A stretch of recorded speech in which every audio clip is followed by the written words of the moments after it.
NRC আতঙ্কে আত্মঘাতী পানিহাটির প্রদীপ করের বাড়িতে অভিষেক বন্দ্যোপাধ্যায় তিনি পৌঁছন। পানিহাটির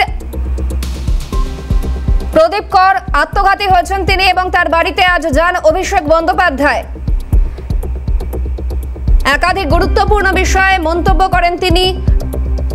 বিধায়ক নির্মল ঘোষ, পানিহাটি পুরসভার পুরপ্রধান সোমনাথ দেও গিয়েছিলেন তার বাড়িতে।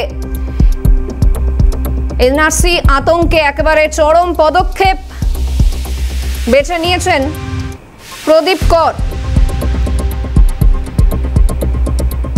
আর এ বিষয়ে ঠিক কি বলেছেন অভিষেক বন্দ্যোপাধ্যায়? আজ বাড়িতে গিয়েছিলেন, প্রদীপ করের বাড়িতে গিয়েছিলেন তিনি, সেখান থেকে সাংবাদিকদের মুখোমুখি হয়ে তিনি কি বলেন? তিনি বলেছেন সারা বাংলার একটাই স্বর, জাস্টিস ফর প্রদীপ কর। যাদের জন্য তিনি আত্মঘাতী হয়েছেন তাদেরকে আগামী দিনে জেলে পাঠাবে তৃণমূল।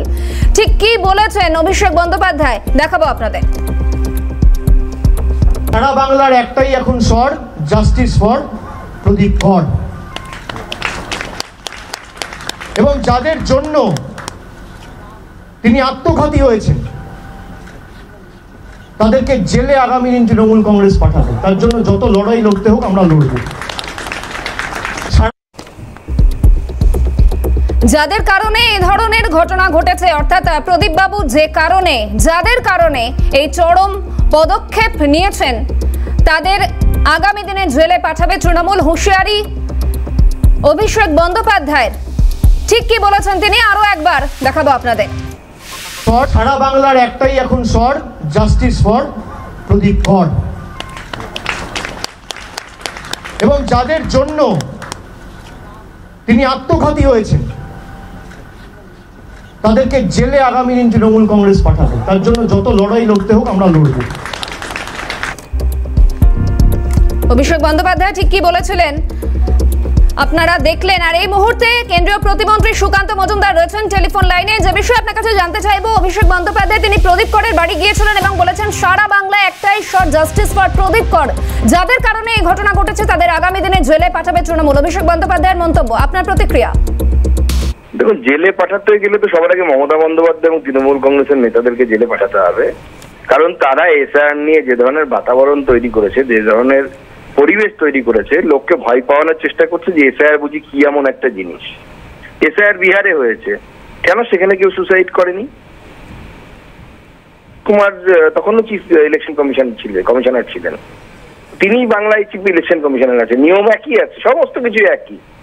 শুধুমাত্র তৃণমূল কংগ্রেস এমন একটা পরিবেশ নির্মাণ করেছে মানুষের মধ্যে, যদিও এসআইআর এর ফলে এই ব্যক্তি আত্মহত্যা করেছে কিনা তাতে অনেক প্রশ্ন আছে। ব্যক্তি অনেকে বলছেন লেখাপড়া জানেন না, অনেকে বলছেন নাকি তার আঙুলগুলো কাটা। আমরা জানি না কোনটা সঠিক কোনটা ভুল, কিন্তু এর তদন্ত অত্যন্ত গুরুত্ব সহকারে হওয়া উচিত। এবং যারা ভারতবর্ষের সংবিধান বিরোধিতা করছে, যারা ভাবছে যে এইভাবে পশ্চিমবঙ্গকে ইসলামিক স্টেটে পরিণত করবে, অভিষেক বন্দ্যোপাধ্যায় যদি ভেবে থাকেন, সে ঘুরে বালি। ধন্যবাদ আপনাকে। বিজেপি নেতা তথা কেন্দ্রীয় প্রতিমন্ত্রী সুকান্ত মজুমদার ছিলেন টেলিফোন লাইনে। এনআরসি আতঙ্কে আত্মঘাতী পানিহাটির প্রদীপ কর এবং তার বাড়িতে যান অভিষেক বন্দ্যোপাধ্যায়। সেখান থেকে সাংবাদিকদের মুখোমুখি হয়ে তিনি একেবারে স্পষ্ট জানালেন সারা বাংলায় একটাই স্বর, জাস্টিস ফর প্রদীপ কর। এবং যাদের জন্য এই পদক্ষেপ, এই কঠিন সিদ্ধান্ত নিলেন প্রদীপ বাবু, তাদেরকে আগামী দিনে জেলে পাঠাবে তৃণমূল, এমনটাই হুঁশিয়ারি তার। কি বলেছেন তিনি আরো একবার দেখাবো আপনাদের। একটাই এখন স্বর, সারা বাংলার একটাই এখন স্বর, জাস্টিস ফর প্রদীপ কর। এবং যাদের জন্য তিনি আত্মঘাতী হয়েছেন তাদেরকে জেলে আগামী দিন তৃণমূল কংগ্রেস পাঠাবে। তার জন্য যত লড়াই লড়তে হোক আমরা লড়ব। সারা বাংলার একটাই এখন। এবং গতকাল এনআরসি এসআইআর ইস্যুতে সাংবাদিক সম্মেলন করেছিলেন, সাংবাদিক বৈঠক করেছিলেন অভিষেক বন্দ্যোপাধ্যায় এবং সেখানেও এই পানিহাটির প্রসঙ্গ উত্থাপিত হয়। এবং একদিকে জ্ঞানেশ কুমার এবং পাশাপাশি অমিত শাহকে কটাক্ষ করেছিলেন অভিষেক বন্দ্যোপাধ্যায়। এবং আজ পানিহাটিতে প্রদীপ করের বাড়িতে যান অভিষেক বন্দ্যোপাধ্যায় এবং সেখানে সাংবাদিকদের মুখোমুখি হয়ে আবারও হুঁশিয়ারি তার। এবং সারা বাংলায় একটাই স্বর, জাস্টিস ফর প্রদীপ কর। এবং যার যাদের কারণে এই ঘটনা ঘটলো তাদেরকে আগামী দিনে তৃণমূল কংগ্রেস জেলে পাঠাবে, এমনটাই হুঁশিয়ারি দিলেন তৃণমূলের সর্বভারতীয় সাধারণ সম্পাদক।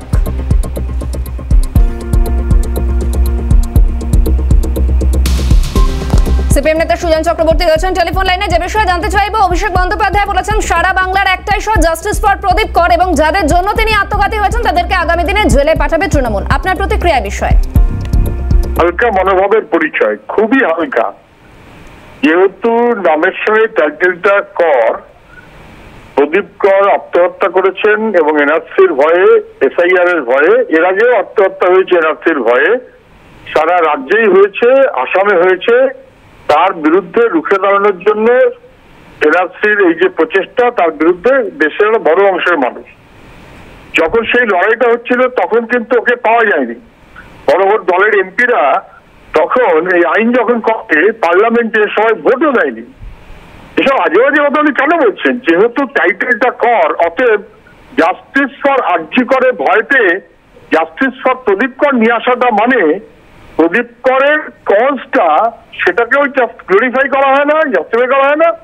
আর কোথাও যেন মনে হচ্ছে যে আরজি কর, জাস্টিস ফর আরজি কর শুনে ভয় পেয়েছেন, সেখানে অভয়াকাণ্ডে ভয় পেয়েছেন বলে পানিহাটি অভয়া বাড়ি যেখানে, সেইখানে গিয়ে ওনার নাটকবাজি করার চেষ্টা করে। এটা ঠিক হয়নি, এটা মারা গেছেন, এটার বিরুদ্ধে শোক রাজ্যের বেশিরভাগ রাজনৈতিক দল জানিয়েছে, আমরা সহ অনেকেই। এর আগেও ঘটনা ঘটেছে, তখন তো উনি জাস্টিস বলেননি যখন এনআরসির কারণে মারা গেল নাকতলায়, সেটা তো ওর দক্ষিণ কলকাতার মধ্যে পড়ে, তখন তো জাস্টিস বলেননি। হঠাৎ এখন কেন? পরে পরে মিলে গেলে যদি জাস্টিস বলতে হয়, হয়তো বলুন জাস্টিস ফর বেঙ্গল। বাংলাকে ধ্বংস করার ব্যবস্থা হচ্ছে দিল্লি রাজ্য দুজনে মিলে, তার বিরুদ্ধে জাস্টিস ফর বেঙ্গল জরুরি।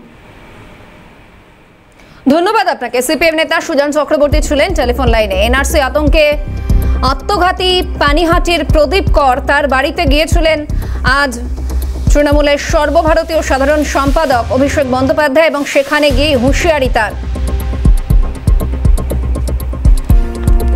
কংগ্রেস মুখপাত্র সুমন রায়চৌধুরী রয়েছেন টেলিফোন লাইনে। যে বিষয়ে জানতে চাইব, অভিষেক বন্দ্যোপাধ্যায় প্রদীপ করের বাড়ি গিয়েছিলেন, বলেছেন সারা বাংলায় একটাই স্বর, জাস্টিস ফর প্রদীপ কর, এবং যারা এই ঘটনার পেছনে রয়েছে, নেপথ্যে রয়েছে, যাদের জন্য এই পদক্ষেপ করলেন প্রদীপ বাবু, তাদের আগামী দিনে জেলে পাঠাবে তৃণমূল কংগ্রেস। আপনার প্রতিক্রিয়া বিষয়? আমি প্রথমে প্রদীপ করের পরিবারকে আমি আমার দলের তরফ থেকে সমবেদনা জানাই, তার মৃত্যুতে তার পরিবারকে সমবেদনা জানাই। অভিষেক বন্দ্যোপাধ্যায়কে প্রথম গানে শুনতে বলুন।